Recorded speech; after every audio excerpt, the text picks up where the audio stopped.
Hello everyone and welcome to this webinar. This is one of our Tuesday night webinars that we do where we discuss some of the big issues of the 21st century. We have presenters on here or people we're going to interview who have an expertise in an area or a passion or a special interest in a subject or an area.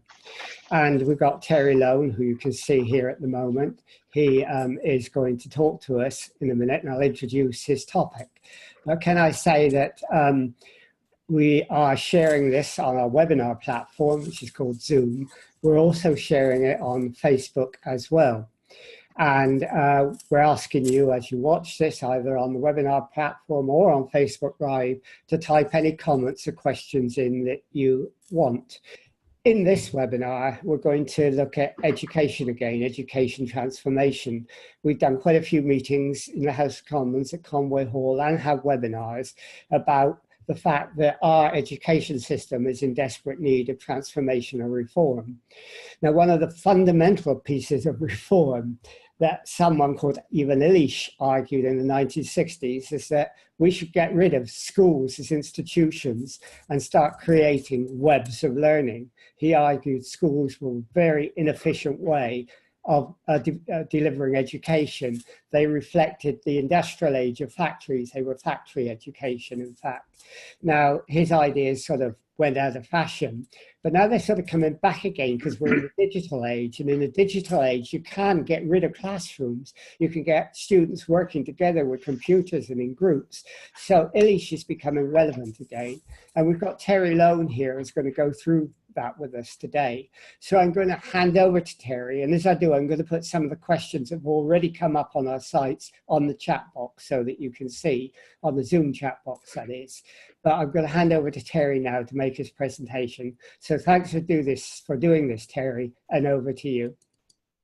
Thanks very much, Francis, and good evening, everybody.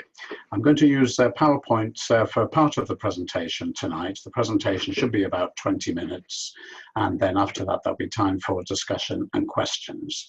So I'll just bring the PowerPoint presentation up now. Right, I hope you can see the PowerPoint now.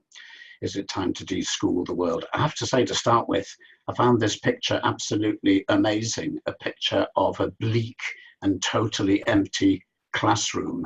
There isn't a single picture on the wall. There's nothing apart from some rather miserable looking desks and a blackboard. And when I found this picture, I thought I have to use that picture as the start of the webinar. Carrying on. The starting point, as Francis said, for this webinar is Ivan Illich's book, Deschooling Society. Now, he wrote this book, well, around about 1969, 1970, and it was published in 1971. And there was something, I think, unique about this book, which Francis has already alluded to. You see, before this book, many people had visions for a better society, and they realized that education needed to change in order to bring about their vision of a better society. But Illich was the first person in Deschooling Society to say, no, it's not about improving what happens in schools. Schools or schooling is the actual problem. And he said that he thought of the school as an institution that prepared people to live in an over-institutionalized, dysfunctional consumer society. And I think if we're going to sum up, I mean, it's a hugely rich book. I can't possibly do justice to everything in this book in 20 minutes. I would urge you to read it. It's quite a short book. It's eminently readable, and it's full of the most amazing stuff, I think. The sentence which I think is key to what he's saying in the book is that school is the reproductive organ of a computer society. And that really sums up, I think, his view of how the school as an institution prepares us to live in this over-institutionalized society.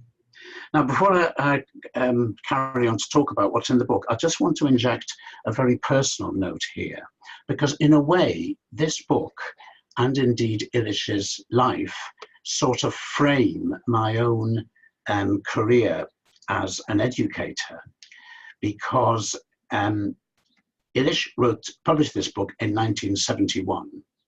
I read it in 1971, and that was also the year I started my career as a school teacher. I did my very first teaching practice as a student in January 1971, and then in September I started to work as a qualified and paid teacher. And you see, although I was quite impressed by the book at the time, I had to sort of put the book away, because my job for the next couple of decades at the very least was to make school as an institution work. And I couldn't really survive either professionally or indeed personally unless I sort of forgot all about deschooling society. So I put that book away. Then Illich died. He passed away in December 2002. And that was the very month in which I decided I could no longer work in the education system. And that was the month when I left my job in the job I was doing at the time in the education system, when I got out. So I got out of education at the same time as he got out of life. I carried on working on a freelance basis in education after that, I should say. Then I reread Deschooling Society about 3 years ago, and I was absolutely amazed at the richness of this book.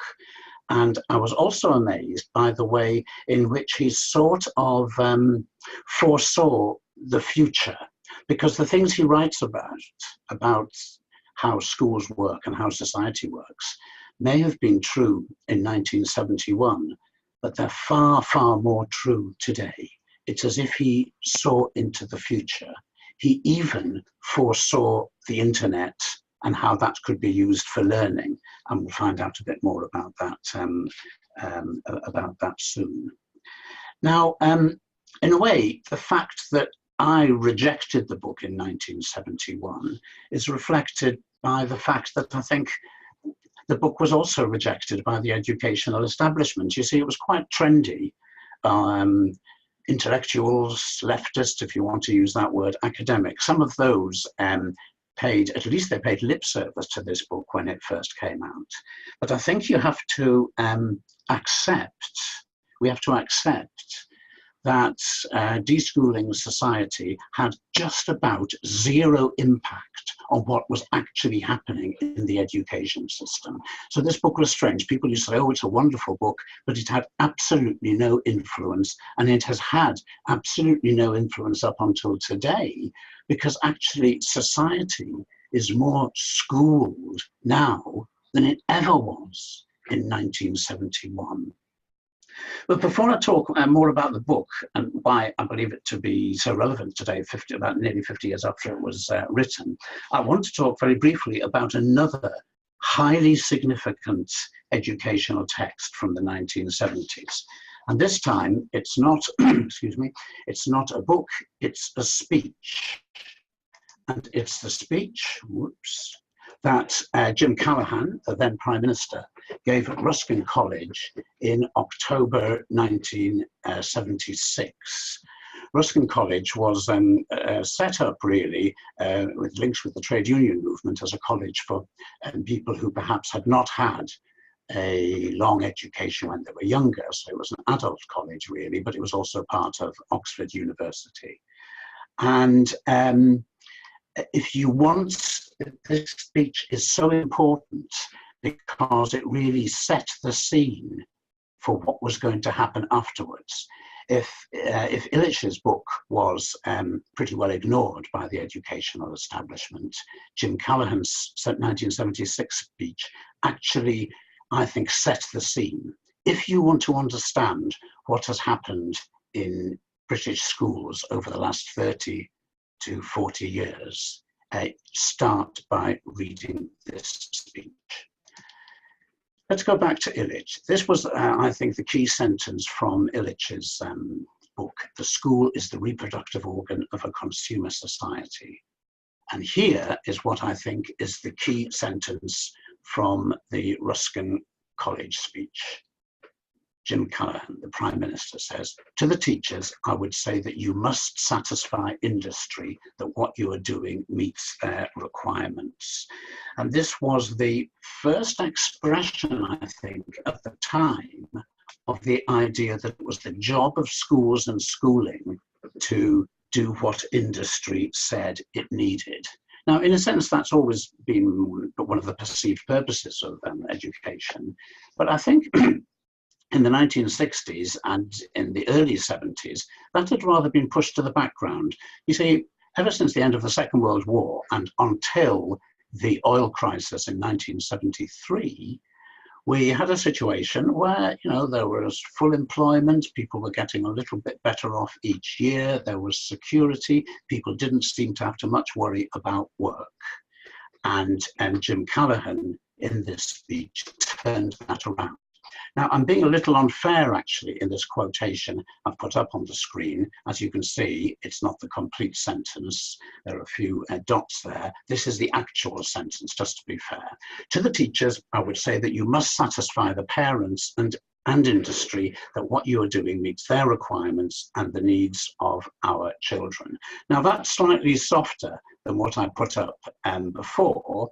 But actually, I would say at the same time, it's also slightly more sinister because he's sort of merging the needs of industry, what parents might need, and what the needs of our children were. I want to fairly quickly go through what I think are the key points from this famous, or should I say, infamous speech. Callaghan praises the variety of courses that are offered in schools, interestingly, especially in arts and crafts, and he also praises creativity and diversity. And that was welcomed by those of us working in the artistic side in schools at the time. I was a music teacher at the time he made this speech. But we get the first hint that I know of in this speech of the need for a national curriculum. He said there may be a need for a basic curriculum with universal standards. So having praised what's going on in schools, he says, yeah, but we might need something different. Standards come up a lot. I always put the word standards in inverted commas, as you can see here, because my own view of standards is that the word is used as a way of narrowing educational opportunity and educational activity. So he said we need to improve standards because of the increasing complexity of modern life. And he said there is insufficient thoroughness and depth. And we've heard those and similar words so often since. He said, not enough young people are choosing science and engineering, and he talked of the need to fit them to do a job of work.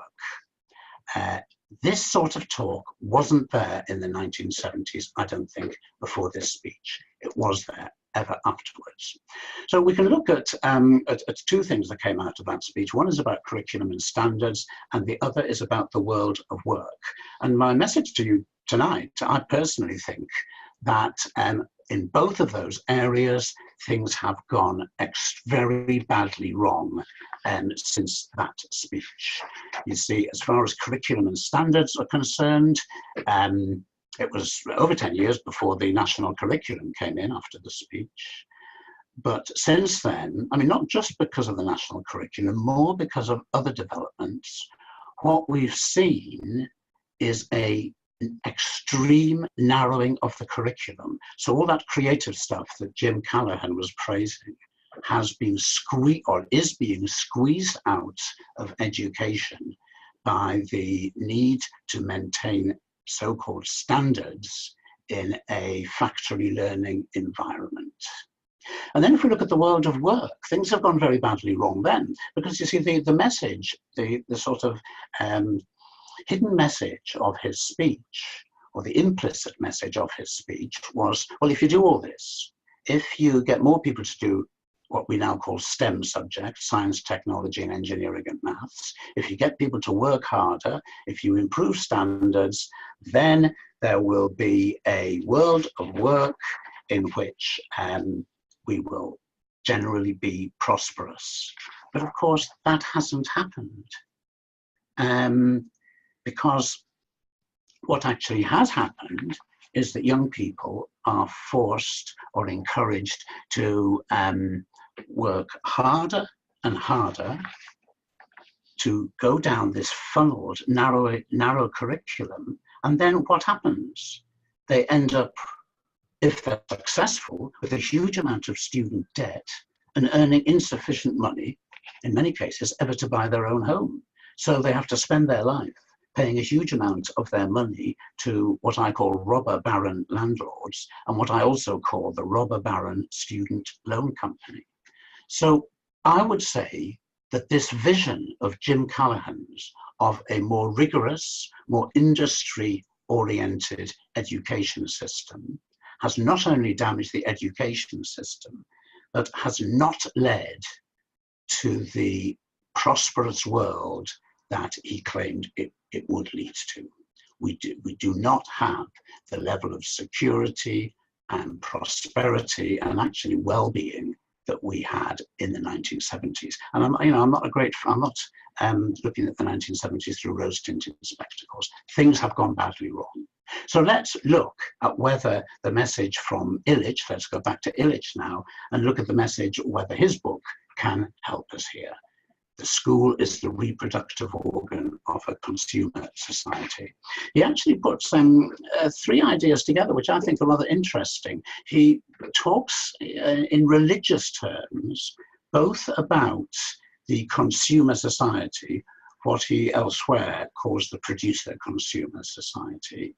He puts that together with a sort of idea of religious belief when he says the myth of unending consumption now takes the place in belief in life everlasting.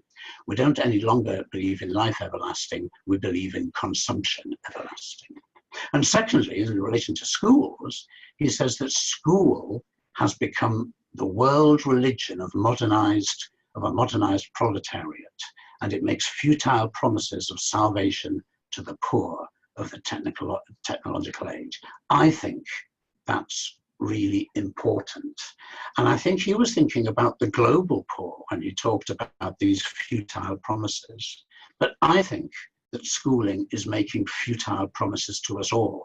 As I said a couple of minutes ago, people might jump through all the hoops that the schooling system sets for them, and they might end up not getting that promised, secure, well-paid job. It's all gone wrong. Something else, some of what he says is rather fanciful. I quite like this. Schools are designed on the assumption that there is a secret to everything in life, that the quality of life depends on knowing that secret, that secrets can be known only in orderly successions, and that only teachers can properly reveal these secrets. And that's one of his more fanciful statements about how he thinks the schooling system works. Here's something that's more prosaic. He states, and I agree with him, that most human learning actually takes place outside school, and much of it without explicit teaching. If you think of everything from learning your first language, learning to ride a bike, or learning to be a wonderful piano player, most of that is done outside of school. Most of that is done by people working by themselves, or with a group of their peers, or with some informal teaching. The second important point that he makes is that schooling creates barriers to learning. That because school imposes these rules on what we should learn, it actually hems in the learning that can take place. And in relation to that, he says that we shouldn't start by asking, what should someone learn? But rather, what kinds of things and people might learners want to be in contact with in order to learn? And that's very important. What kind of things and peoples might learners want to be in contact with to help them learning? And this takes us on really to what Francis said in the introduction about technology, because as I think I also alluded to briefly earlier, Illich sort of foresaw the internet. He talked about networks, about learning webs of things and people. And he says, instead of needing institutionalized schools, what you need are these 4 things here. And all of these can, to some extent, be provided not necessarily by the internet, but through the internet. He talks of what he calls reference services to educational objects. So if you need something in order to help you learn, you need a way of finding it, a reference service.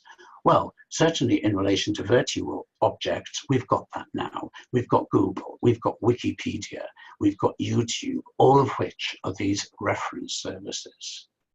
Secondly, he talks about peer matching. In other words, making contact with other people who want to learn the same sort of thing that you want to learn. And we have that through the internet. I mean, we have the GlobalNet 21 Facebook page. And, you know, there's the odd occasion when you think that this page seems to provide the opportunity for people to sling insults at each other. But most of the time, it's a group of people with similar interests who want to develop those interests by being in contact with others. And the third and fourth, the skill exchanges and the reference service to educators at large. He's really referring here to ways in which learners can make contact with teachers. We needn't worry tonight, I don't think, about the difference between what he regards as a teacher of a skill and an educator at large. But what he's saying is you don't need an institution to put you in touch with these people. And that, again, has been made real by the internet. I don't know whether any of you have ever come across the School of Everything, but the School of Everything is a website which is really just a listing of teachers of different subjects in different places. So, well, I used it once. I live in London. I wanted to develop my German. I wanted to find a German teacher. And I put that into the School of Everything, found an excellent teacher, and actually we've gone on to become great friends. So, so he really had this vision of how you could use technology to help learners without those learners having to become, in a sense, institutionalized. And just before I finish, I thought I should say what I, and I think also Ivan Illich, mean by deschooling. What I mean is moving away from an approach to education that is narrow, that is narrowly focused, that is age specific, where all the 12-year-olds learn one thing and all the 13-year-olds learn another thing. We want to move away from having what we learn controlled by teachers and or politicians. There should be much more choice for people, certainly from the age of 12 or 13 onwards, about what they learn. The notion that a politician in Westminster knows better than the average 14-year-old what the average 14-year-old should be learning seems to me to be just nonsense. Just look at the nonsense that they put in the national curriculum. We need to move away from the idea that education is taught, is provided through full-time attendance at a single institution. Why? Why can't we have a much more open approach to that? And we also need to move away from the idea that what you learn is validated through certification. We are obsessed with certification, we're obsessed with exams, and Illich was very much against that view of validating learning. This is interesting because when I was preparing the PowerPoint presentation, I just happened to go into an earlier presentation I'd done for GlobalNet 21, actually just to copy across a formatting. And I found this question, which was from a webinar I led earlier this year about meritocracy. I found this question: how best should we organize society to ensure that the majority lead fulfilling, secure, and mentally healthy lives? So I copied that across just because I wanted to get this formatting, but I felt that for tonight, to leave you with a question, I only needed to modify that slightly. Now, I'm very happy to react to your comments, to answer your questions, but the question I would ask you to reflect on is this: how best should we organize learning in order to have a society in which the majority lead fulfilling, secure, and mentally healthy lives? Because I believe at the moment we don't have such a society. and we don't organise learning in a way that promotes that. Okay, thanks very much, Terry. I mean, that gives a good introduction to what could be quite an interesting discussion. We've already had quite a lot of points come up. I mean, some that were put up beforehand, and some of them actually relate to homeschooling, because a lot of people now are moving into homeschooling and taking their child out of schools. And that's only one example, I guess, of deschooling. Another example is people learning on the internet together with peer groups. Another example is people in a classroom that you might call is something different, linking with people across the world in project groups. There are all sorts of different experiments going on in and out of the classroom. Now, Jane Hassami has asked, if you have all these things happening and people are in different places and they're taught by different people at different times, how do you manage to get some coherence in it? And how do you ensure that standards are maintained? Are you not opening us up to anarchy? No, I'm no intention of opening the world up to anarchy at all. And I think I should clarify at this stage, many people, when you talk about deschooling, they think that you're talking about homeschooling. They think you're talking about, you know, if you like, a do-it-yourself approach. And I've no objection to that. And I think there's some excellent practice there. But, well, the example I give comes from my own experience. You see, for 5 or 6 years, my background for the first 30 years of my career was in music education. And for 5 or 6 years of that time, I was the manager of a Saturday morning music centre and the related music service in a local authority. Now, that was a sort of deschooled environment, because it was getting away from the monolithic thing of everybody getting all their learning at one institution, because we operated outside of the school week. We operated evenings, Saturday mornings, and during school holidays. It wasn't anarchy at all. You can't have a choir or a band or a youth orchestra and have it anarchy. It's highly disciplined. But I suppose, and see, I think it should be a model for all the learning for people from the age of about 12 onwards. There could be music centres, there could be maths centres, there could be much more variety. Now, if you say that could lead to anarchy, I think the answer is, first of all, we have to accept that schools at the moment are incredibly inefficient in that they're closed for just about half the days of the year. It's a national scandal. Why have these very expensive buildings locked tight shut, as I say, for just about half the days of the year? So what you need to do is you need to open up what I call the learning year to be, say, 50 weeks of the year. I think we should close things down for 2 weeks at Christmas just for practical reasons. So people have a rich variety of possibilities. And yes, they would have to be within a certain framework so that people would know. There would be certain times of the year which would operate rather like the present school term. And there would be certain times of the year where you would do total immersion, like playing in an orchestra for a weekend, or total immersion in a foreign language for a week, or whatever. It would be quite easy to do that. You also referred to standards. Well, the highest standard I ever came across in young people's learning in my long career was a concert I attended at the Barbican Hall in about 1988, when the London School Symphony Orchestra, this is a group of children who by definition all went to what are now called council schools. They all went to inner London schools.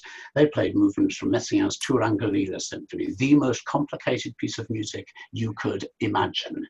When it was first composed in 1949, most professional orchestral players couldn't play it. These young people played it. That's what I call high standards. Okay, though I think Jane was trying to say, how do you make sure that they, you know, appear right across the board? Because you may have been in a good music school, but someone else may have gone into a sort of fake or a bad music school. Is there a need for standardization in a deschooled society, or do we leave it to the whim of whatever is happening? I think actually this is what might be where I part company with Illich. I think he would actually say, well, you can leave it, in a way he would say you can leave it to the market. That people will say, well, they're a good teacher, through sort of TripAdvisor type recommendations. I don't go along with that, but neither do I go along with with Ofsted, which I think has actually had a catastrophic effect on education. My own view, and we might be going off a bit of a tangent here, but my own view is that the way forward is through having guilds of teachers. In other words, in each area of learning, there would be a guild, a group of professionals, part of whose role was to ensure high professional standards, rather like the way the General Medical Council, I think, works. Not sure that's a particularly good example, but I believe in going back to guilds, because that's as a way of getting teachers to have high, agreed professional standards without institutionalizing the whole thing. Okay, I mean, don't forget to put your questions in the chat box on Zoom, and if you're on Facebook, to type any comments in and we'll take them up. Samina actually says, and I think she's supporting you, Terry, she's saying, learning doesn't just take place in the classroom. Anyhow, most learning often takes place in the playground, in the back lane. Learning takes place in the family. Learning takes place when kids meet each other outside of school. And we sort of ignore that, don't we? And what Illich is saying is we should take advantage of that and make learning far more comprehensive than narrowing it down to an institutionalized school. Yeah, well, I think I agree with that. And I think it's very much a point that Illich makes when he says that we've moved into a world which is too certificated, where unless your learning comes out of a course provided by an approved institution that leads to an approved certificate, it's completely devalued. And I agree that there's a huge amount of learning takes place informally.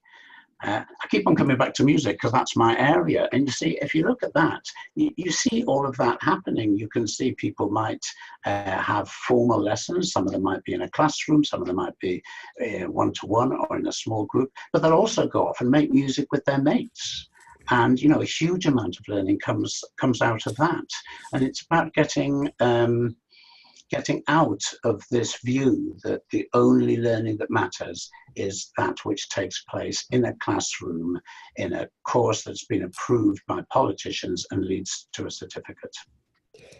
I think, I think Illich, from my memory, made some other really important points. I mean, he was against schooling. One of his reasons was that it was inefficient. He argued, I think, and I don't know what you think of this, Terry, he said that, in schools, you have so much time, and I think he actually said 80%, or I can't remember the figure, so much time spent on non-learning activities like chatting and getting to know each other and competition for promotion, and that all these take people away from the very core subject of teaching. So what he's saying is if you could break up schools and get rid of this sort of competitive teaching atmosphere, you'd have more time for education. Yeah, I think that's a very good point. As I implied at the beginning, I think Illich's book is so sort of rich that when I thought I'm going to try to sum this book up in 20 minutes, I decided, no, I can't do that. I've got to pick out certain things. And one thing I decided to leave out was actually what he says about the efficiency and the affordability of schools. What he actually says is that schooling is extremely expensive for all those reasons that you've mentioned, and we simply, we're kidding ourselves if we think we can afford to provide that for everybody in the world. So we've actually got to look at doing things in other ways. Two things to say about that. The first is It's rather interesting because he says that one answer is what we now would call educational vouchers. And although Illich is thought of perhaps as being a left-wing person or a darling of the left in a sense, he actually specifically mentions, I've got the quotation here, I think, he specifically mentions Milton Friedman, who of course was a champion of educational vouchers, and Illich says, a logical way of cutting the budget and one hopes of increasing benefits is a system of tuition grants such as that proposed by Milton Friedman and others. Funds would be channeled to the beneficiary, in other words, to the student or pupil, enabling him or her to buy his share of the schooling of his choice. Now, I think there are huge problems. I don't go along with Illich on that. There are huge problems on educational vouchers, but that shows he was thinking about financing as well. I'm absolutely with you, by the way, Francis, with your suggestion of time being wasted. I can remember at one stage in my life when I actually had a year completely out of the education system. I remember going to the swimming pool on my afternoon off from the job I was doing at the time, working in a shop as it happens, and seeing a swimming class. And the kids all came into the swimming pool. Half of them sat there while one half of them got the swimming lesson. Then those half sat there while the other half got the swimming lesson. So, you know, they were wasting half the children's time. So schooling, yes, it is extremely inefficient. Yeah, I mean, you mentioned vouchers. It's always interesting from my sort of experience of vouchers is that in America, vouchers were advocated by the left. In Britain, it was advocated by the right, and it struck me as a really interesting anomaly. That, Yeah. And I remember that Illich used to say that schools are very expensive, like you said. He said if the poorest person with the least education in America were to have as much as the highest person, all of them, then it would make the expenditure on the Vietnam War at that time look like a drop in the ocean. In other words, you could not sustain education on its present model. Dr. Soma, who is here on the webinar, he said that, you know, deschooling and the formal system we have now are two ends of the continuum. Do you think we can move from one to the other in this step-by-step way? And he's from Pakistan, which is interesting because we know that in South Asia, a lot of experiments have been done on self-organized learning, which is a sort of Illich way of doing things. Yeah, I mean, you can look at, you can read Illich's book and you can say, well, this is very exciting. But then you have to say, well, where are we going to go from where we are at the moment? And my own personal view is that there are three very practical ways forward from where we are at the moment. The first very practical way, and this is the easiest thing I think to bring about in this country, is to have a campaign amongst parents to boycott the SATs tests in primary school. I'm not personally involved in that campaign, but there's quite a head of steam building up there, because it's those SATs that are actually responsible for much of the narrowing of the curriculum in the primary school. And it would only take a relatively small proportion of parents to say, we're not going to let our kids do these. And then they become... Can I just say that Dr. Salman Masood is from Pakistan and he may not know what SATs are. Oh, sorry, I beg your pardon. If you take it outside the English context, but a global context, right, how do you move from one continuum to the other?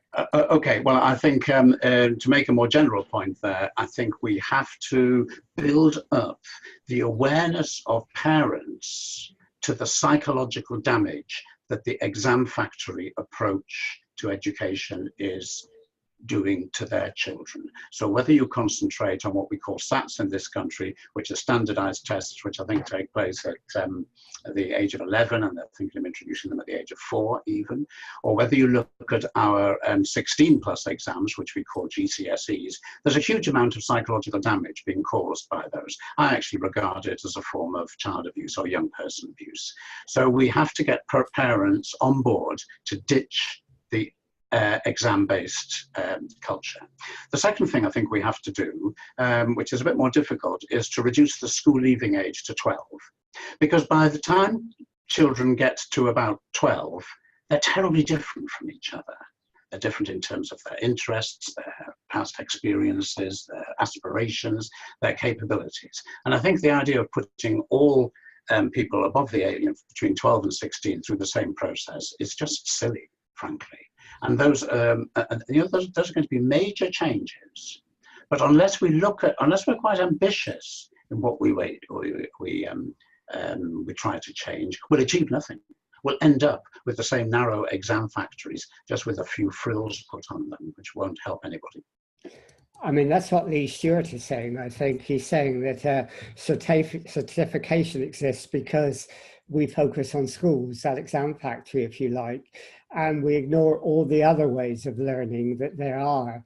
And if we were to incorporate all of those, we wouldn't need the sort of certification that we have now. Do you think he's correct on that? Yeah, and I think Leah is a she. Leah, it's very nice. I'm glad you came. I'm glad you came along tonight. Yeah, I think that. I hope I'm answering the question here and not going off on one of my famous tangents. But I think, but I don't mind going off on a tangent really. I think now we have much better ways of reporting on to third parties on what people can do and how people can learn than exams. And I think technology has helped here. You know, the example I always give is if you look at art students, people doing fine arts or fashion or anything like that, their evidence of what they learned wasn't the exam they'd got, it was their portfolio, you know, the huge case that they would carry around with their work in it.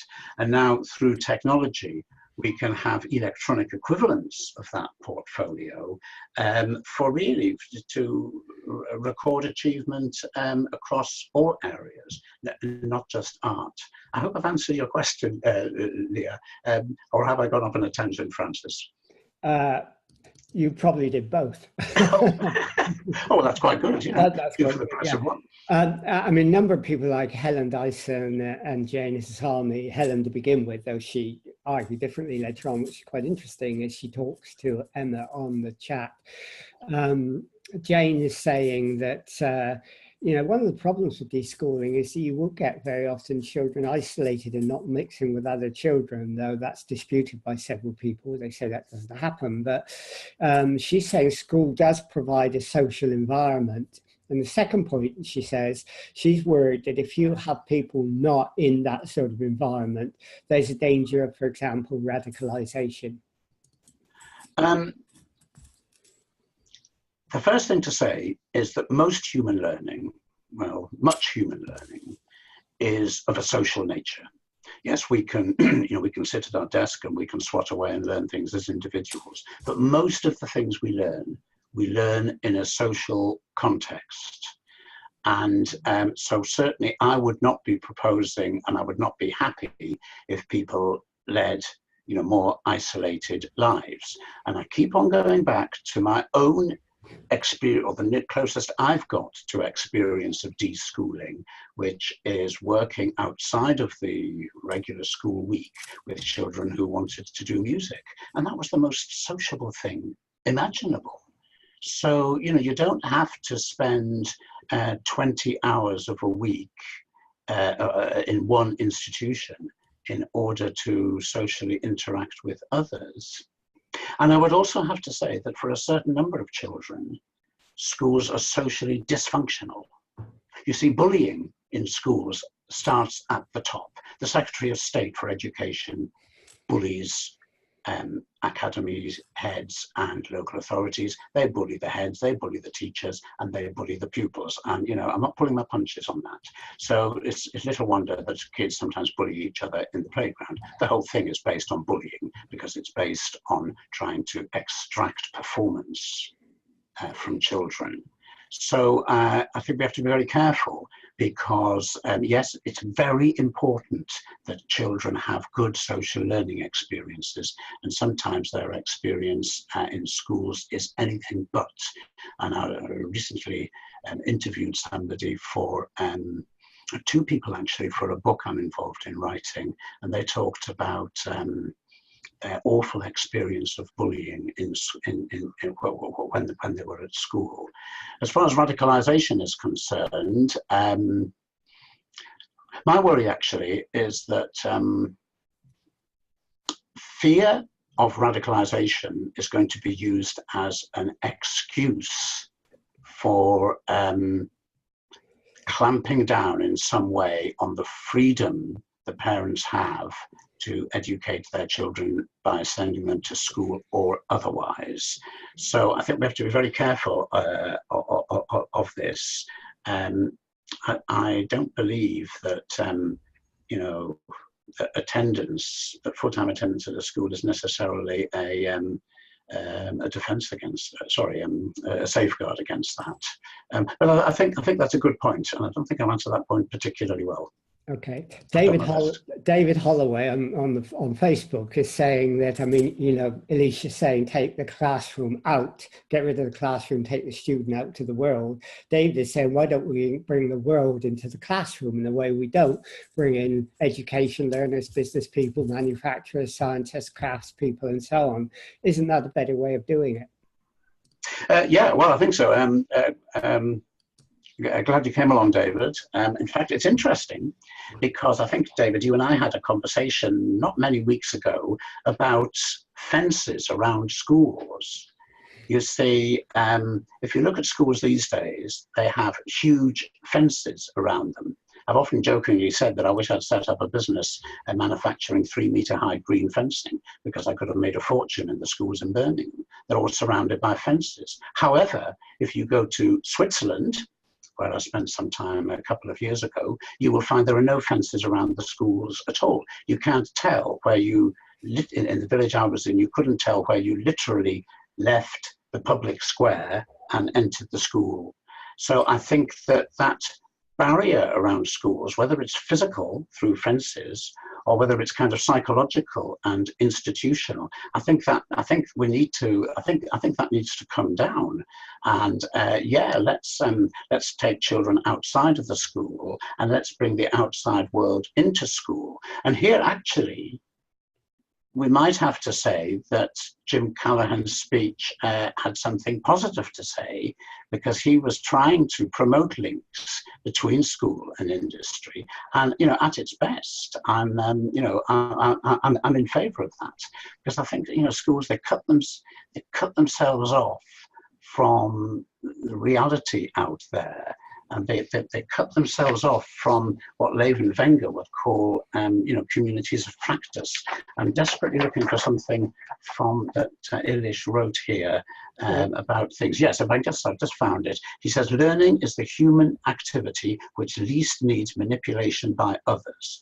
Most learning is not the result of instruction. It is rather the result of unhampered participation in a meaningful setting. I love that. And he prefigured Levin Wenger by 20 years when he wrote that. So I think that whether it's bringing the outside world into schools or do the opposite, I think we need to provide young people with opportunities for unhampered participation in a meaningful setting. And that isn't a GCSE maths lesson. Okay. Pierre Smith-Carner has said something that I think is really interesting. Incidentally, Peter Feltham asked me whether the Open University was influenced by Illich. The answer to that is I don't know. But clearly the OU was actually, to some extent, following the principles of Illich, but not entirely. It also, instead of getting rid of the classroom, it was taking the classroom out to the community, so it was slightly different, and it was distance learning.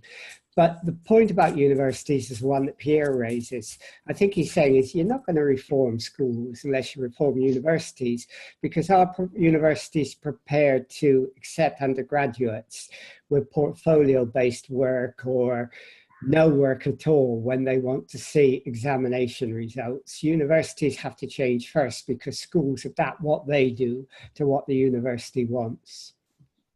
And universities are changing, because if you look at the proportion of university places that are now given as unconditional places, it's increasing. I believe it's increasing every year. So universities are already distrusting A-levels. I mean, going way back, I know when my brother went to university, obviously many years ago, and he did music, and the university gave him the most basic offer, which I think in those days was 2 E's, because they heard him play the clarinet and the saxophone, and they said, yeah, fine, you're in. And, you know, universities are increasingly doing this. Yeah, we've got to have that change. I believe it's happening. Okay. I mean, the other example, the other thing that Illich says, I was just looking at it, the other thing that Illich says that I remember is he says that schools have what he calls a hidden curriculum, that when you go to school, you may learn history or geography, but you're also learning about authority and hierarchies and doing things according to the establishment way of doing things. You're learning about business and corporate society, and you're not given another curriculum. To what extent do you think schools are being undermined because people are understanding that they have that hidden curriculum nowadays? Yeah, I mean, Illich's idea on the hidden curriculum comes, I mean, that came out in, I think, the very first quotation from his book that I put up earlier this evening, where he described schools as the reproductive organ of society. What I see happening in schools with this hidden curriculum is actually quite terrifying, I think, that some of the worst stories you hear about boot camp education, as I call it, these days. There's a school near us where not only do they have a very strict school uniform policy, but you're only allowed to have you have to have the school bag. There are two bags you can choose from two different styles, but you have to have a school bag. So you see, the message that they're giving out there is, we will treat you not as an individual, but we will treat you as a soldier, basically, who has to do what they're told and act and dress in an utterly uniform way. And I think that this,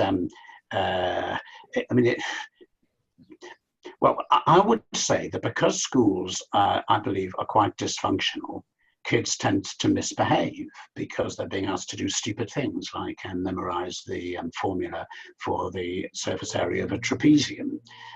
So they're being asked to do stupid things. It's little wonder that they misbehave. So the schools have to clamp down on that by introducing the most stupid and wicked rules. You know, if your hair isn't the right color, you know, if your shoes laces aren't the right color, then you will not get educated. I mean, it's outrageous. You know, if you go to a hospital, they don't turn you away because your hair's the wrong color, but a school does. So I think that hidden curriculum, that you are here to do what you're told, and when you know, and when you go out into the workplace, you're there to do what you're told. Well, no wonder Sports Direct, you know, no wonder that came into being. It's just an extension of school into the dysfunctional world of contemporary capitalism.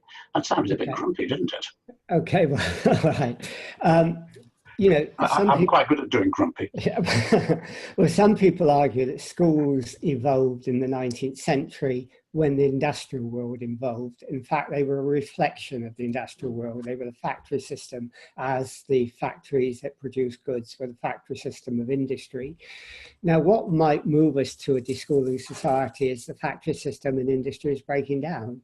We're having people working from home, as well as learning from home. We're having people having flexible time. We're having a gig economy. We're having the growth of artificial intelligence, which means that robots can do what people used to do, and they can do what teachers used to do as well.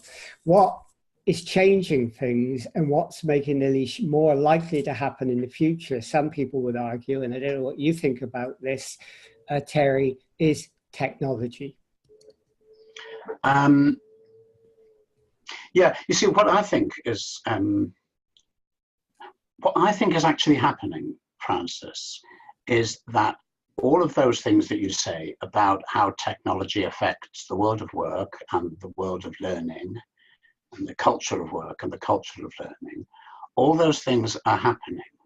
And I think that we as a society have just not had the conversation about what impact that should have on schools and how young people learn. So because we haven't had that conversation, we don't really have a clue what young people should be learning. So what the politicians have done, because they haven't got a clue, because they haven't had the conversation about how technology should be moving us away from a 19th century factory-based model of learning, because they just haven't had that conversation, the only thing they can do is to sort of impose an ever more oppressive version of that factory-based education.